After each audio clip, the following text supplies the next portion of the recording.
Hello everyone and welcome to Sinful Gaming. I hope you're all doing well, I hope you're all staying safe, and most of all, I hope you're all fighting that war against the grey.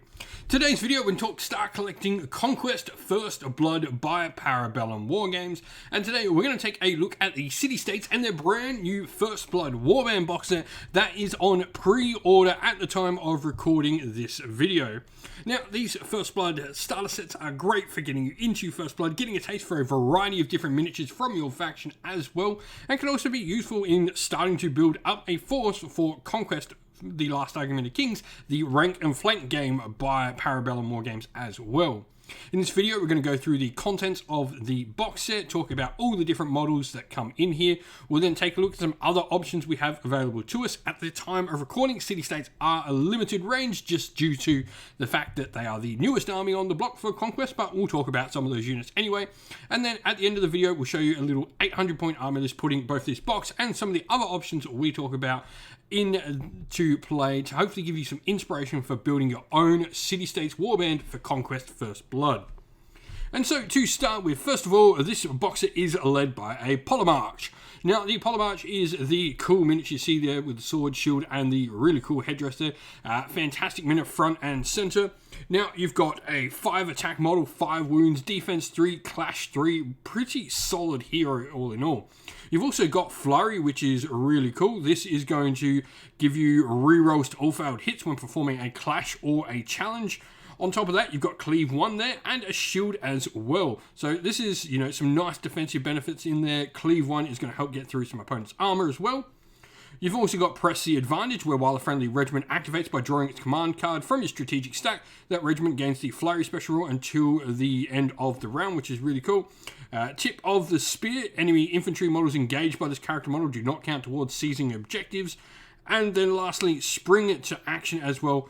Thorakites and Egoma models in this army gain the Unstoppable special rule and add +1 to their March characteristic. In addition, when a Thorakites or Agma regiment has a Minotaur Tharian model within its leaders or acting leaders command range, models in that regiment reroll morale rolls of a 6.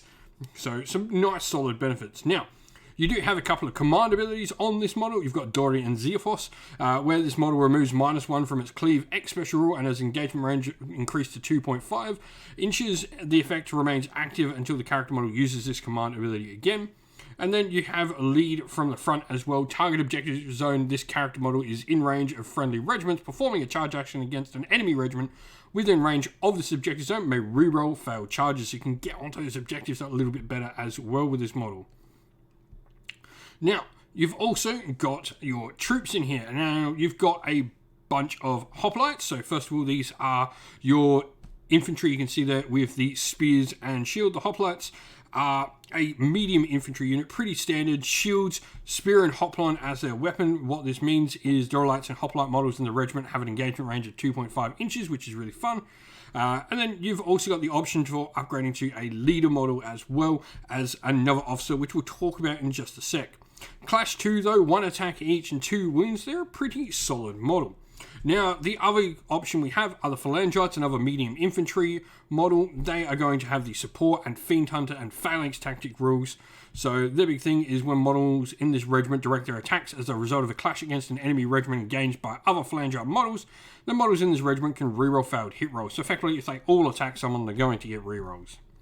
Fiend Hunter is models with the special rule, reroll failed hits against monsters, brutes, and cavalry. And then support as well. A model with a special rule has an engagement range increased to 2.5 inches. In addition, a model with a special rule, reroll successful defense and hit rolls of 1 against enemy models within 1 inch of it as well. Now, we then have the Duralades. Now, this is a type of officer upgrade for the Phalangite and the Hoplite units, which is cool, and going to allow you to add it to said units. Now, you've got Spear and Hopline and the shield roll in there that we've already talked about on those Hoplites themselves, but you've got Dorotismos, and I've probably butchered way too many of these names, and I apologise for my terrible Australian pronunciation. But the command is target-friendly hoplite or phalangite regiments will gain the Flurry special rule until the end of their next activation from the command from this officer model. So being able to give Flurry out is really, really cool, giving those rerolls exactly what you want. The last model in this is a Minotaur Haspit. This is the Sword and Board Minotaurs. They're a medium brute unit. Shields, Fearsome, and Cleave 1 with 4 attacks, 5 wounds, and Clash of 3. A pretty solid unit all round. Also, we would like to thank Parabellum for sponsoring the channel with Conquest: The Last Argument of Kings and Conquest: First Blood. If you'd like to help the channel, you can do so by supporting us by going and using our affiliate code to get 10% off your orders on the Parabellum e-store. The code here on the screen will get you the said discount, CFGCONQ5. Go and get yourself 10% off and help the channel continue to make more and more Conquest content. Now, if we're looking at where to go next, the other versions of the Minotaurs, the Tharians, are a really fun addition to your force. They're much more heavy hitting and they are a heavy unit as well. They're going to have Cleave 3, Lion Breaker, Terrifying, and Brutal Impact 1, so really good on the charge, really devastating there. You're going to absolutely smash stuff.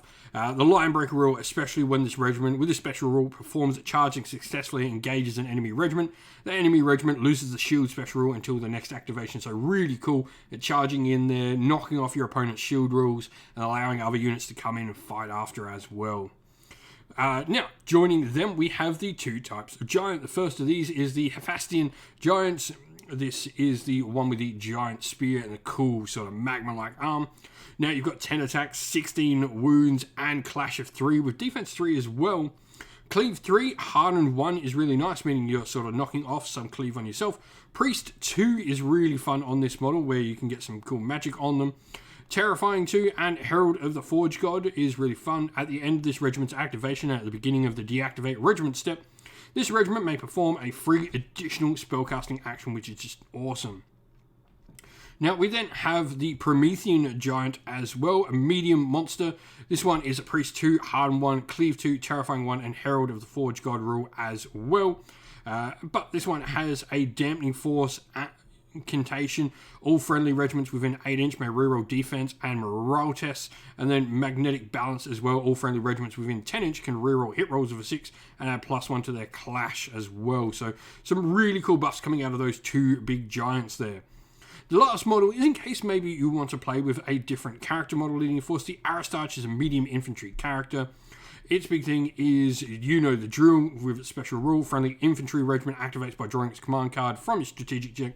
Each model in that regiment counts as 2 for the purposes of seizing objective zones. So this one's, rather than, I guess, a more frontline fighter, like, say, your Polemarch, this is more a commander, a general, going to sort of maneuver stuff around the table and give you buffs rather than work itself into the fights. And so here we have our sample army list for the force. Now, we've just added to the base box some extra hoplites and phalangites and some Minotaur Tharians.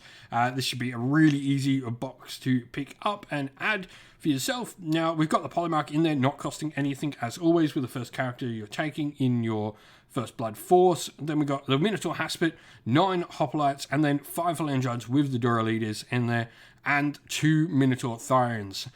You could probably split those Minotaur Tharians up if you really wanted to. I think they could definitely serve really well doing that. But for me, they're a really fun sort of mix of troops in here. You've got 2 decent troop choices, along with the Minotaurs providing some much needed punch to your force, and a Polemarch, who is a really fun character to use in First Blood because he's definitely pretty fighty. If you've got some ideas, if you've been playing some games with your city-states in First Blood, what do you think of the box set? What would you do? What would you add? Let us know down in the comments below. And so that's the end of the video. We hope you all enjoyed it. If you did, please don't forget to leave a like and subscribe to the channel if you haven't already. If you'd like to come chat more with me and other members of our fantastic little community here, we have a Discord server which is linked down in the video's description. Also linked down in the video's description are the best ways to help support the channel. If you would like to, you can do so either by YouTube members or Patreon, or by grabbing yourself some merch at Teespring or at our Ko-fi store. All of them are linked down in the video's description. As a special thank you to our Patrons and YouTube members, we'd like to give you all a shout out. So thank you to our Patrons: Christian Weir, Soren, Kenny Lowe, Outer and Shot First, Andrew Bowen, The Rising Ape, Q Dynamic, JJ Austrian, Average Wargamer, Domir, Mark Harvey, James Cater, Benjamin Swallers, Redmine, Iron Grinch, Nicholas Colomos, Colorblind Magic, Grimscold, and Andy C. And to our YouTube members of Green Rich Gaming, Ronya, Lock Lorick, The Johnny84, David Ellsworth, Wolfric Nick, Baroque Chef, Ariana Edwards, Revenar, Pink Nico Fire, Robin Mankiller, Monty's Tabletop Terrain, John Castle, Davis Weird, James Tillman, Gargamel196, and Disco. Lastly, a special thanks, first of all, to Lady Witchfox Art, who does all the amazing artwork for the channel, everyone who helps come and provide the games for everyone to watch on the channel as well, and indeed all our fantastic mods and members of the community who keep our Discord and comment section a fantastic place for all to be. Thank you all once again, everyone. Stay safe, stay well, and most of all, keep fighting that war against the grey. Ciao for now.